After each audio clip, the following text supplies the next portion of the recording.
ఉద్యోగ సంఘాలకు సంబంధించి కావచ్చు, వాళ్ళకి రావాల్సినటువంటి బెనిఫిట్స్కి సంబంధించి కావచ్చు, ఈ యొక్క నివేదిక ఈరోజు క్యాబినెట్లో కూడా డిప్యూటీ సీఎం బట్టి విక్రమార్క కూడా క్యాబినెట్ సబ్ కమిటీ చైర్మన్గా ఉన్నటువంటి బట్టి విక్రమార్క కూడా క్యాబినెట్ ముందు ఉంచనున్నారు. ఇంకా చాలా అంశాలు కూడా ఈరోజు క్యాబినెట్లో చర్చించనున్నారు. ముఖ్యంగా ఆర్థిక అంశాలతో సంబంధించి మనం చూసినట్లయితే 50కి పైగా ఈ అంశాలపైన చర్చించే అవకాశం ఉన్నట్టుగా తెలుస్తుంది. దాదాపు 12 అంశాలు ఆర్థిక అంశాలతో కూడితే ఆర్థికేతర అంశాలు దాదాపు 40 పైగా ఉన్నట్టుగా తెలుస్తుంది. ఇందులో ముఖ్యంగా ఉద్యోగుల సమస్యలకు సంబంధించి ఈరోజు క్యాబినెట్ మీటింగ్లో చర్చించే అవకాశం ఉన్నట్టుగా తెలుస్తుంది. అయితే గత కొంతకాలంగా ఉద్యోగులకు సంబంధించిన పిఆర్సీ కావచ్చు, ఉద్యోగుల డిఏల సంబంధించి కావచ్చు, పెండింగ్ బకాయిలకు సంబంధించి కావచ్చు, పూర్తి స్థాయిలో ఇప్పటికే ఉద్యోగ సంఘాలు పలు అంశాలను ఇటు రాష్ట్ర ప్రభుత్వం ముందు ఉంచిన సందర్భం అయితే కనబడుతుంది. అందులో ముఖ్యంగా డిఏలకు సంబంధించి మనం చూసినట్లయితే దాదాపు 5 డిఏలు ఉద్యోగుల సంఘాలకు సంబంధించి 5 డిఏలు పెండింగ్లో ఉన్నాయి. అయితే 5 డిఏలకు సంబంధించి మనం చూసినట్లయితే ఇప్పటికే ప్రభుత్వం పూర్తి స్థాయిలో వాళ్ళ దగ్గర నుంచి నివేదిక అంటే వివరణ కోరింది. అంటే 5 డిఏలు అంటే గత ప్రభుత్వంలో ఉన్నటువంటి సమస్యలు ఏమన్నా ఈ ప్రభుత్వం ఏర్పడిన తర్వాత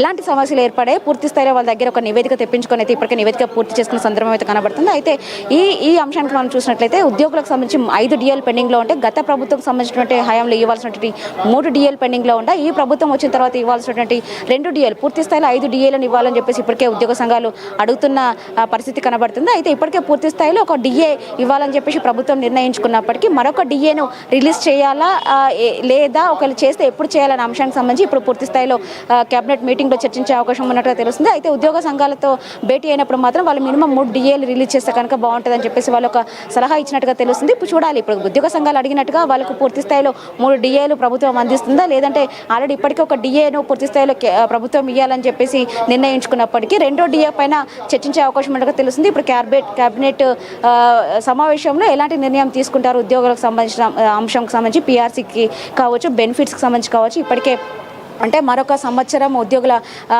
పదవీ కాలం పెంచనున్న నేపథ్యంలో ఇప్పటికే 61 సంవత్సరంగా ఉన్నటువంటి ఇది ఇప్పుడు ఇంకొక సంవత్సరం పెడితే 62 సంవత్సరాలకు పదవీ విరమణ చేసే అంశానికి సంబంధించి కావచ్చు. ఇప్పుడు పూర్తి స్థాయిలో ఉద్యోగులకు సంబంధించి ఒక ప్రకటన అంటే కేబినెట్ సమావేశం అనంతరం వెలువడే అవకాశం ఉన్నట్టుగా తెలుస్తుంది. ఇంకా ఇవన్నీ పక్కన పెడితే మిగతా పూర్తి స్థాయిలో వానాకాలం ముందస్తుగానే వస్తున్న నేపథ్యంలో పంట సాగుకు సంబంధించి పూర్తి స్థాయిలో ఫోకస్ చేయాలని చెప్పేసి ఇప్పటికే మంత్రులకు కూడా సూచించిన సందర్భం కనబడుతుంది. ఎందుకంటే ఇప్పటికే అకాల వర్షాలతో పంట నష్టపోయినటువంటి రైతులకు సంబంధించి కావచ్చు ఎలాంటి నిర్ణయాలు తీసుకున్నారు, ఎంత మేర రైతులు నష్టపోయారనే అంశాన్ని కూడా ఇప్పటికే పూర్తి స్థాయిలో జిల్లాల పర్యటనలో మంత్రుల దగ్గర నుంచి పూర్తి స్థాయిలో ఫీడ్బ్యాక్ తీసుకున్న సందర్భం అయితే ఉంది. అయితే దీనిపైన కూడా చర్చించనున్నారు. పంట సాగుకు సంబంధించినటువంటి ఎరువులు కావచ్చు, విత్తనాలు కావచ్చు, ఎక్కడ కూడా ఎలాంటి ఇబ్బందులు తలెత్తకుండా వాళ్ళకు అంటే ఇవ్వడం కావచ్చు. అంతేకాకుండా ఏదైతే కల్తీ విత్తనాలకు సంబంధించి పూర్తి స్థాయిలో అరికట్టే విధంగా చర్యలు తీసుకోవాలని చెప్పేసి ఇప్పటికే సీఎం కూడా సూచించిన సందర్భం కనబడుతుంది. దీనిపైన కూడా పూర్తి స్థాయిలో చర్చించే అవకాశం ఉండక తెలిసింది. అంతేకాకుండా రైతు భరోసాకు సంబంధించి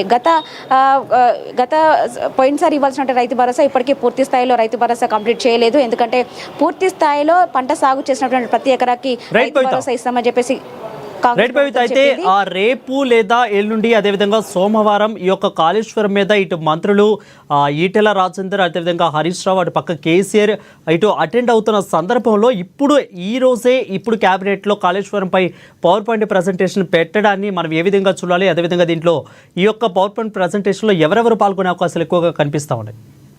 అంటే ఇప్పటికే పూర్తి స్థాయిలో కాళేశ్వరం కమిషన్ కూడా పూర్తి స్థాయిలో నివేదిక తీసుకుంది. కేవలం రాజకీయ పరమైనటువంటి నేతలతో చర్చించిన తర్వాత పూర్తి స్థాయిలో నివేదిక ఇవ్వాలని చెప్పేసి కాళేశ్వరం కమిషన్ భావిస్తున్న నేపథ్యంలో రేపే ఈటెల రాజేందర్, 9న హరీష్ రావు, 11న కేసీఆర్ విచారణ ఉన్న నేపథ్యంలో ఒకవేళ వీళ్ళ పూర్తి స్థాయిలో విచారణ కంప్లీట్ అయితే అది ప్రభుత్వం పైన ఎలాంటి అంటే వ్యతిరేకత రానుందా, ప్రభుత్వం పైన ఎలాంటి అంశాలపైన ప్రభావం చూపే అవకాశం ఉంది, ఒకవేళ ఎలాంటి ప్రభావాలు అంటే రాజకీయ పరమైనటువంటి ప్రభావాలు చూపిస్తే దానికి కౌంటర్ ఎలా ఉండాలి అనే అంశం పైన కూడా పూర్తి స్థాయిలో ఇప్పటికే క్యాబినెట్ మీటింగ్లో చర్చించనున్నారు. అంతేకాకుండా క్యాబినెట్ మీటింగ్ సంబంధించి ఏదైతే కాళేశ్వరం ప్రాజెక్టు సంబంధించి పూర్తి స్థాయిలో ప్రారంభమైనప్పటి నుంచి ఇప్పటివరకు కూడా దాంట్లో ఉన్నటువంటి లోపాలు ఏంటి, ఎవరి నిర్ణయాల వల్ల ఇది ఇలా జరిగింది, ఎలాంటి అంశాలు ఇలాంటి కుంగుబాటుకు కారణాలయ్యాయి అని చెప్పేసి అనే అంశాలపైన కూడా పూర్తి స్థాయిలో దీనిపైన ప్రజెంటేషన్ ఇవ్వనున్నారు. దీనికి సంబంధించి ఈ మంత్రులందరూ కూడా మంత్రులతో పాటు వివిధ స్థాయి అధికారులు కూడా మరొకసారి ఈ పవర్ పాయింట్ ప్రజెంటేషన్లో పాల్గొనున్నారు. ఇవన్నీ పక్కన పెడితే మెయిన్గా కాళేశ్వరంకి సంబంధించి ఇప్పటికే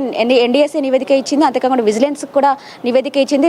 విజిలెన్స్లో అందులో భాగస్వామైనటువంటి దాదాపుగా 30 పైగా అధికారులను ఖచ్చితంగా వాళ్ళపైన క్రిమినల్ చర్యలు తీసుకోవాలని చెప్పేసి సూచించిన నేపథ్యం కనబడుతుంది. అంతేకాకుండా ఎన్డీఎస్సీ రిపోర్ట్ చూసినట్లయితే మనం పూర్తి స్థాయిలో నిర్లక్ష్యం వహించారు, కుంగుబాటు గల కారణం పూర్తి స్థాయిలో నిర్లక్ష్యమే అని చెప్పేసి రిపోర్ట్ కూడా ఇచ్చింది.